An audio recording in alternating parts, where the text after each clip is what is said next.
Student के लिए इस वक्त की सबसे बुरी खबर जो है अपडेट्स निकल कर आ रहा है। आप सभी स्टूडेंट को बताना चाहता हूं कि हर दिन हर रोज़ जो है आरक्षण के मामले में जो है नया नया विवाद जो है देखने को मिल रहा है और कहीं ना कहीं आपका 76% आरक्षण का मामला जो है फंसता हुआ नज़र आ रहा है और आरक्षण का मामला फंस रहा है।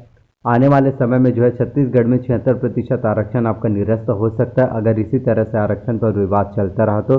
और एसटी कैटेगरी वाले स्टूडेंट को मिलने वाला 32% आरक्षण और ओबीसी को मिलने वाला 37% आरक्षण जो है अब नहीं मिलेगा। बहुत बुरी खबर है। हर दिन आरक्षण को लेकर नए नए अपडेट जो है निकल के आ रहे हैं। तो अपडेट क्या है मैं आपको बताना चाहता हूँ। और सबसे ज़्यादा अगर आरक्षण मामले की वजह से किसी को परेशानी हो रहा है तो वो हो रहा है सिर्फ और सिर्फ एक स्टूडेंट को, जिससे कि नई भर्तियाँ नहीं आ रही हैं और जो भर्तियाँ आ रही हैं उस पर भी आपका एग्ज़ाम्स नहीं हो रहे हैं। साथ ही काउंसलिंग अभी नहीं कराए जा रहे हैं, तो काउंसलिंग वाले स्टूडेंट भी बहुत ज़्यादा परेशान है। टेक्निकल कोर्स वाले बहुत ज़्यादा परेशान है, इंजीनियरिंग वाले, polytechnic, agri, horticulture, BEd DElEd वाले। तो क्या कुछ अपडेट्स हैं मैं आपको बताता हूँ जिससे आरक्षण मामले में आपको कंप्लीट जानकारी मिल पाए। तो आप लोग देख सकते हैं कि इस वक्त की काफ़ी महत्वपूर्ण जो है अपडेट्स निकल कर रहा है। आरक्षण जो है फंस चुका है। राज्यपाल ने सरकार से मांग लिए 10 सवालों के जवाब। राज्यपाल ने, क्योंकि राज्यपाल ने अभी तक जो है किसी भी प्रकार का हस्ताक्षर नहीं किया। सीएम का पलटवार, भाजपा का राज्यपाल पर जो है दबाव। तो आपको बताना चाहता हूं कि छत्तीसगढ़ विधानसभा से लगभग 2 हफ्ते पहले पारित हुआ आरक्षण विधेयक अब अटक गए हैं।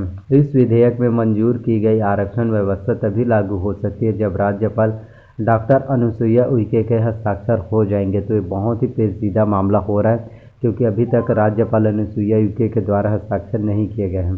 तो राज्यपाल ने हस्ताक्षर करने से पहले राज्य सरकार से 10 बिंदुओं पर जानकारी मांगी है। राजभवन से भेजे गए पत्र में कहा गया है कि विधेयक पर विधि विशेषज्ञों से राय लेने के बाद सवाल तैयार किए हैं जिनकी जानकारी जरूरी है। उधर सीएम भूपेश बघेल ने बुधवार को सुबह आरोप लगाया कि भाजपा नेता राज्यपाल पर आरक्षण विधेयक को रोकने के लिए दबाव बना रहे हैं। सीएम ने भाजपा पर खुला आरोप लगाया कि ये लोग आरक्षण विरोधी हैं। सरकार बताए किस डेटा पर बनाया विधेयक, यह राजभवन का कहना। तो आरक्षण विधेयक को लेकर राजभवन ने राज्य सरकार को भेजे गए जिन 10 सवालों का जवाब मांगा है उनके मूल में यही है कि सरकार ने वर्गों की संख्या के जिस डाटा के आधार पर नया आरक्षण विधेयक बनाया उससे राजभवन को बताना चाहिए। अगर सरकार ने जातियों को लेकर कोई सर्वे किया था तो इसकी जानकारी भी दी जानी चाहिए। इस सवाल का जवाब भी आना चाहिए कि हाई कोर्ट से 58% आरक्षण रद्द होने के बाद 2.5 महीने में ऐसी क्या विशेष परिस्थिति बन गई कि 76% आरक्षण देना पड़ रहा है, ये साफ तौर पर कहना है। तो क्योंकि 19 सितंबर को जब बिलासपुर हाई कोर्ट का आदेश आया था और उन्होंने 58% आरक्षण को रद्द कर दिया था और 50% आरक्षण हो गया था, जिससे एसटी को 20%, ओबीसी को 14%, एससी को 16% आरक्षण का लाभ मिलता था। लेकिन अब यह आरक्षण सीधा सीधा 76% हो चुका है। तो राजभवन सचिवालय ने शासन को भेजे पत्र में कहा है कि इन सवालों के जवाब जल्द से जल्द दिए जाए। राज्यपाल डॉक्टर अनुसुईया उइके ने पत्र भेजने की पुष्टि की है। उन्होंने कहा है कि विधेयक के मसौदे पर विधि विशेषज्ञों से चर्चा के बाद 10 सवाल तैयार किए गए हैं। सरकार ने इन्हीं का जवाब मांगा है। इससे पीछे कोशिश यही है कि अब जो नए विधेयक बने उसे कोर्ट में कोई चैलेंज न कर पाए। यानी साफ तौर पर यह कहना है कि अगर राज्यपाल महामहिम डॉक्टर अनुसुईया उइके अगर हस्ताक्षर कर देती हैं तो उसके बाद अगर कोई कोर्ट चला जाए तो फिर से क्या होगा। तो प्रदेश के लोगों को भाजपा ने मजाक बना रखा है। ये माननीय श्री मुख्यमंत्री भूपेश बघेल जी का कहना। उधर बुधवार को दोपहर सीएम भूपेश बघेल ने मीडिया से कहा है कि राज्यपाल आरक्षण विधेयक पर तुरंत हस्ताक्षर करने की बात कह रही थी, लेकिन अब किंतु परंतु लगा रही। इसका मतलब यह है कि वह चाहती थी। राज्यपाल आदिवासी महिला है, निश्चल है, लेकिन भाजपा के लोग उन पर दबाव बनाकर रखे हुए हैं, इस कारण उनको ऐसा करना पड़ रहा है। उन्होंने कहा कि भाजपा ने प्रदेश के लोगों का मजाक बनाकर रख दिया है। राज्यपाल जब तक विधेयक पर हस्ताक्षर नहीं करेगी तब तक सरकार को वापस नहीं मिलेगा और इस पर काम शुरू नहीं कर सकते। भाजपा का एक नेता कहता है कि 70 दिन तक क्या करते रहे, दूसरा कहता है कि इतनी जल्दी करने की क्या ज़रूरत है। विधानसभा में डॉक्टर रमन सिंह और नेता प्रतिपक्ष धर्म कौशिक का भाषण निकाल कर देख लीजिए। इन लोगों ने फिर वैसी ही भाषा का इस्तेमाल शुरू कर दिया है। ये सभी आरक्षण विरोधी हैं। विधेयक सर्वसम्मति से पारित है, इसे रोकना नहीं चाहिए, ये कहना है, और जो बिल्कुल सही है। इसके साथ ही आरक्षण खारिज होने से अब तक 19 सितंबर 2022 को हाईकोर्ट ने 58% आरक्षण के फैसले को असंवैधानिक बताकर नकार दिया और कहा कि पूर्व में की गई नियुक्तियां बरकरार रहेगी। आने वाली भर्तियां कोर्ट के बताए नियम के अनुसार होगी। लोक सेवा आयोग और व्यापम ने आरक्षण नहीं होने से भर्ती परीक्षाएं टाल दी। जिन पदों के लिए परीक्षा हो चुके उनके परिणाम रोके, बाद में नए विज्ञापन निकले तो उनमें आरक्षण रोस्टर नहीं दिया गया है।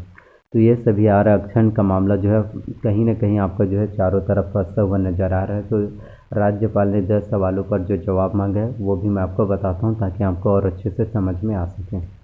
जो आरक्षण पर जो है सवाल पूछे गए हैं 10 सवाल, उसमें साइन करने से पहले उसमें पहला क्या, संशोधित विधेयक में क्रमांक 18-19 पारित करने के पूर्व अनुसूचित जनजाति और अनुसूचित जाति के संबंध में मात्रात्मक विवरण संग्रहित किया गया था। सुप्रीम कोर्ट में इंदिरा साहनी मामले के अनुसार 50% में अधिक विशेष एवं बाध्यकारी परिस्थितियों में ही आरक्षण दिया जा सकता है। अतः उक्त विशेष बाध्यकारी परिस्थिति का विवरण क्या है।